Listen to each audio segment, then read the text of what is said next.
अस्सलाम वालेकुम दोस्तों, कैसे हो। मुझे उम्मीद है कि आप सब सही हो गए। न्यू अपडेट के साथ मैं आपके सामने फिर हाजिर हो चुके हैं। अगर आप कुवैत में रहते हैं, कुवैत की खबरों से हमेशा के लिए अपडेट रहना चाहते हैं तो ये वीडियो आप शुरू से लेकर आखिर तक देखते रहिए। इस वीडियो के अंदर हम डीजीएससी के हवाले से कुछ अपडेट देने वाले हैं, फ्लाइट के हवाले से कुछ अपडेट देने वाले हैं, जो क्या इंडिया गवर्नमेंट की तरफ से भी है और कुवैत गवर्नमेंट की तरफ से है। क्या है माजरा, क्या नहीं, वो मैं आपको बताना चाहूँगा और क्या इसमें अभी कितना समय लग सकता है। एक अपडेट आ रही है फ्लाइट के हवाले से। तो चलिए फिर बिना देरी के वीडियो शुरू करते हैं। लेकिन उससे पहले मैं आपको बता देता हूँ, चैनल पर हमारे पहली बार आए हैं, चैनल को सब्सक्राइब करें और साथ ही साथ बेल आइकन जरूर प्रेस कर दें ताकि हमेशा आपको इसी तरीके से अपडेट मिलते रहे और आप हमेशा हमारे साथ में जुड़े रहें। तो सबसे पहले मैं आपको बता देता हूं, जैसे कि आपको मालूम है कुवैत में इंटरनेशनल एयरपोर्ट जो है वो ओपन है, वो फ्लाइट भी चल रही है। अगर फ्लाइट की बात करें जिन कंट्रियों से फ्लाइट चल रही है तो एक ही दिन के अंदर 137 जो फ्लाइट हैं वो आवाजाही की हैं, जिसमें कि एंट्री जो की हैं वो फ्लाइटें की हैं 69 और जो गई हैं फ्लाइटें वो गई हैं 68। तो इतनी फ्लाइटें जो है वो एक ही दिन के अंदर आवाजाही कर रही हैं।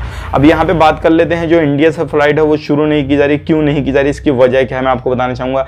अभी आपको मालूम होगा इंडिया गवर्नमेंट ने जो है वो अभी 30 इस महीने के लास्ट तक जो है वो 30 सितंबर तक जो है वो डेट बढ़ाई है इंटरनेशनल फ्लाइट की।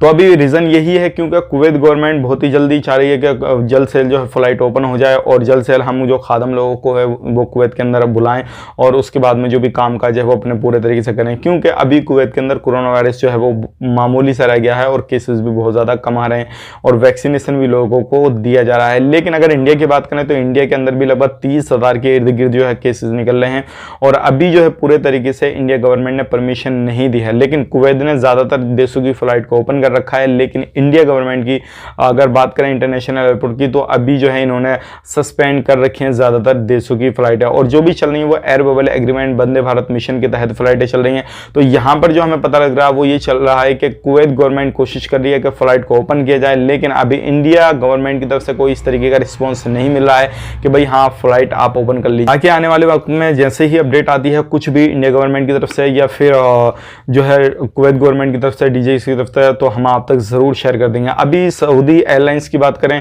या फिर इंडिया एयरलाइंस की बात करें तो एयरलाइंस ने भी यही अपडेट दिया है कि अभी हमें तक कोई भी अपडेट इस तरीके का नहीं दिया जा रहा है जो कि हम शेड्यूल जारी करें या फिर किसी भी तरीके से बुकिंग वगैरह शुरू करें। तो उनकी भी कोई गलती नहीं है। फिलहाल में जो है अभी गवर्नमेंट ही डीले पड़ रही है और गवर्नमेंट ही जो है पीछे चल रही है। अभी इसमें कुछ जो है उसको आगे बढ़ के कुछ सोचना चाहिए। अगर कोशिश करेगी तो हो सकता है जल्द से फ्लाइट ओपन हो जाए, लेकिन अभी कोशिश नहीं की जा रही है प्रॉपर तरीके से। तो यही अपडेट है। बाकी इन फ्यूचर जैसे कुछ अपडेट आता है फ्लाइट के हवाले से तो वो हम आप तक शेयर कर देंगे।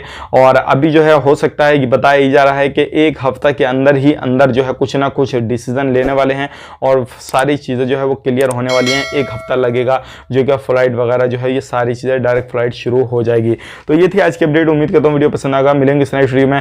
बाकी किसी भी तरीके से कोई भी जानकारी आपको चाहिए तो ज़रूर हमारे चैनल पर आपको मिलती रहेगी। मिलेंगे इस नेक्स्ट वीडियो में। तब तक के लिए आप अपना ख्याल रखें, मेरी फैमिली वालों का ख्याल रखें।